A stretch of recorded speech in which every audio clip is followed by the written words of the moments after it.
Meghan Markle semble avoir été snobée par la reine qui a remis à Kate un honneur rare. La duchesse de Cambridge a accueilli mercredi le concert de chant de Noël Together at Christmas à l'abbaye de Westminster et a été vue portant une paire de boucles d'oreilles en saphir et diamants qui lui ont été prêtées par la reine. L'expert royal Daniel Halsey a souligné que c'était la deuxième fois que Kate portait des bijoux appartenant à la reine, déclarant qu'elle pensait que les boucles d'oreilles lui avaient été prêtées de façon permanente. Cependant, Meghan n'a jamais reçu que le diadème de mariage de la reine, ce qui, selon les fans royaux, signifie que Kate est plus digne de confiance. S'exprimant sur Newso, Madame Halsey a déclaré, bien que l'ancienne actrice puisse posséder des pièces ayant appartenu personnellement à Diana, princesse de Galles, se vêtir d'énormes cierges magiques du trésor royal était un avantage qu'elle n'a jamais apprécié. La princesse Harlene souffre d'une terrible dépression comparable à Grace Kelly.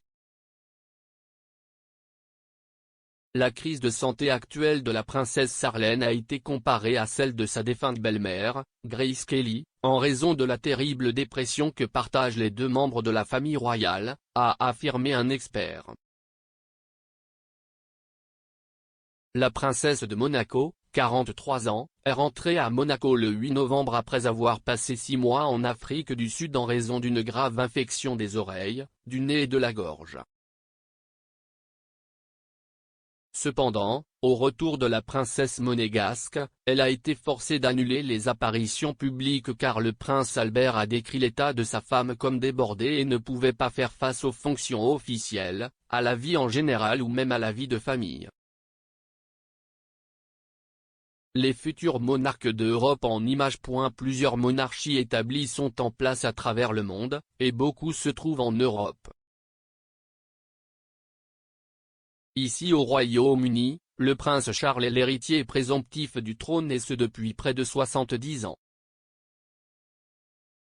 Ailleurs en Europe, plusieurs femmes devraient monter sur leur trône en tant que reine à l'avenir. Léonore, princesse des Asturies et Chacon, prince héritier de Norvège Victoria, princesse héritière de Suède et Katharina Amalia, princesse d'Orange et princesse Elisabeth de Belgique.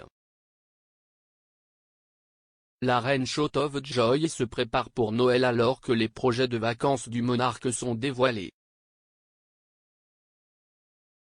La reine célébrera probablement Noël cette année avec les membres de sa famille et pourrait même apparaître en public pour la première fois depuis le début de l'automne. Les médecins de Sa Majesté auraient donné à la femme de 95 ans le feu vert pour organiser sa fête privée annuelle de pré-saison pour les membres de la famille élargie pour la première fois depuis 2019. Plutôt que de se tenir au palais de Buckingham, où elle se tient traditionnellement depuis plusieurs décennies, la fête annuelle pré-festive aura lieu au château de Windsor. La reine déplacera sa cour dans son domaine de Sandringham à Norfolk pour Noël, où ses proches sont tout prêts à se réunir à temps pour le réveillon de Noël, tant que les conseils du gouvernement ne changent pas. Pourquoi les Wessex auront de quoi se réjouir la semaine prochaine.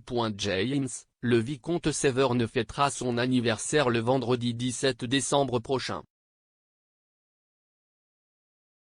Né à l'hôpital Frimley Park de Surrey en 2007, James aura 14 ans cette année. James est le plus jeune des petits-enfants de la reine, tandis que sa sœur aînée Louise est la plus jeune petite-fille de la reine. La famille royale passe généralement ses anniversaires en privé, on ne sait donc pas exactement ce que les Wessex ont prévu pour l'anniversaire de leur plus jeune enfant cette année.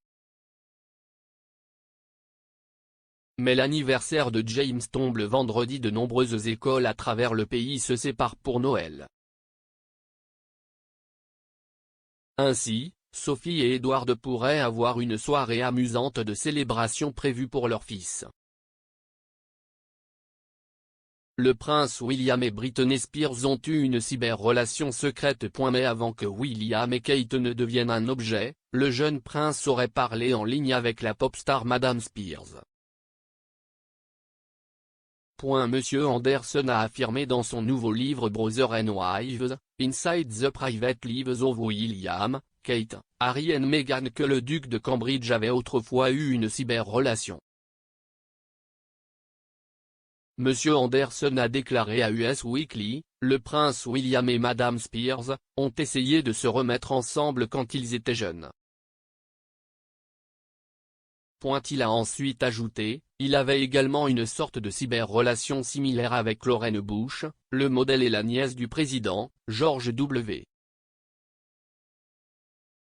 Bush. Le journaliste a affirmé que, alors que le duc de Cambridge et le chanteur de Toxic étaient en contact, ils ne se sont jamais rencontrés.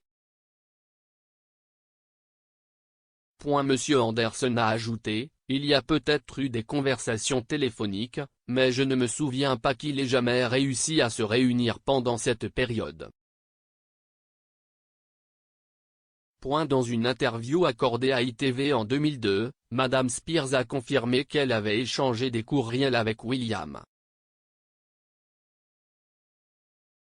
S'exprimant sur le Frank Skinner Show, le chanteur a déclaré que le couple a échangé des emails pendant un petit moment et qu'il était censé venir la voir quelque part mais cela n'a pas fonctionné.